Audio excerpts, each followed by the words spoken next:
বলছে কারণ তৃণমূলের তো একটা ড্যামি ক্যান্ডিডেট আছে, সে কি বলে কারণ সুজন চক্রবর্তী।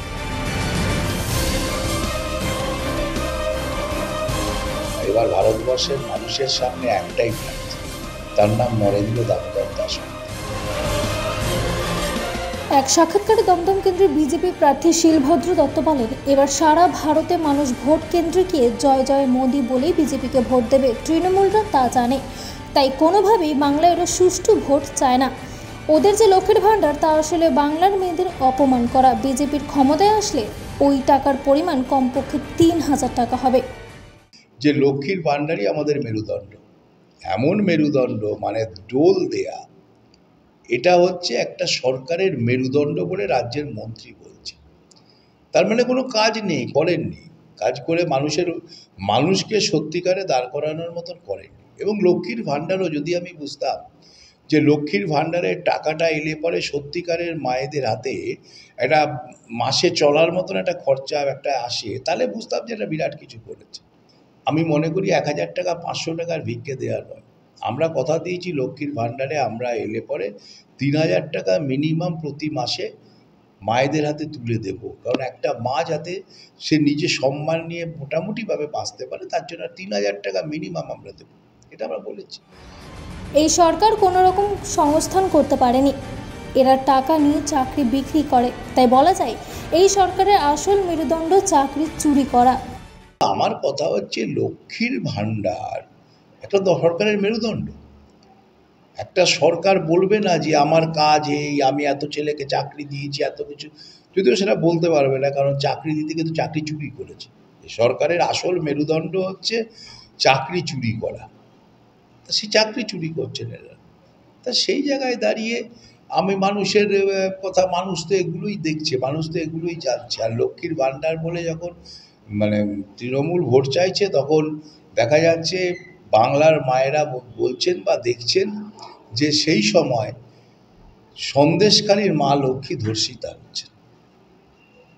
মানে লক্ষ্মীর ভাণ্ডারে ৫০০ টাকা দিচ্ছি বলে, এটা ১,০০০ টাকা হবে বলেছে, হবে এখন হয়নি, ৫০০ টাকা দিচ্ছি বলে রাত্রিবেলা ১২টার সময় মাকে বলা হচ্ছে পিঠে করতে আসতে হবে। মানে তোমাকে ৫০০ দিচ্ছি তাই তুমি বিক্রি হয়ে গেছো।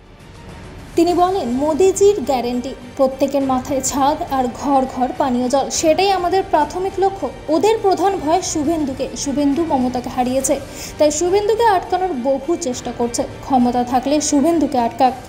তারা শুভেন্দু অধিকারীকে ভয় পায় তো, একা শুভেন্দু অধিকারী তো নাড়িয়ে দিয়েছে না, মমতা ব্যানার্জিকে পরাজিত করেছেন, তাই শুভেন্দুর ওপর রাগ বেশি। শুভেন্দুর নাম আসবে, শুভেন্দুকে হেয় করার চেষ্টা করবে, শুভেন্দুকে কেস করে জেলে পড়ার চেষ্টা হয়েছে। ক্ষমতা থাকলে করুক না, আটকাক না শুভেন্দু অধিকারীকে। শুভেন্দু অধিকারী তো রাস্তায় আছে, দৌড়চ্ছে, প্রতিদিন মানুষের মাঝে যাচ্ছে, আটকাক ক্ষমতা থাকলে। কত বড় ক্ষমতাবান অভিষেক ব্যানার্জি, দেখা যাক। নিশ্চয়ই প্রথমে পানীয় জলের সমস্যা মিটবেই, কারণ এটা মোদিজির গ্যারেন্টি।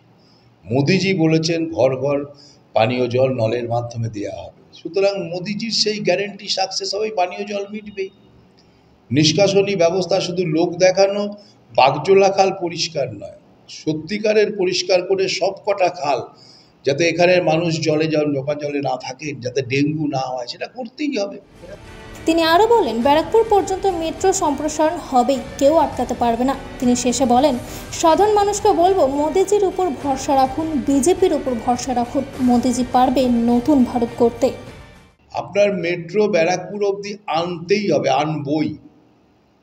মোদিজি প্রধানমন্ত্রী হবেন আর দমদম থেকে বিজেপির এমপি হবেন, মেট্রো চলবেই ব্যারাকপুর অবধি, যেটা সৌগতবাবু একবারের জন্য বলেননি।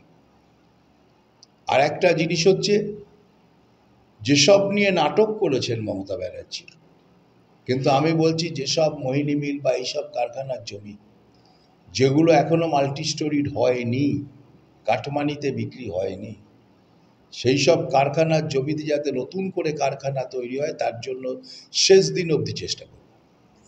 সাধারণ মানুষকে বলবো, মোদিজির ওপর ভরসা রাখুন, মোদিজিকে বিশ্বাস করুন, বিজেপির ওপর বিশ্বাস করুন।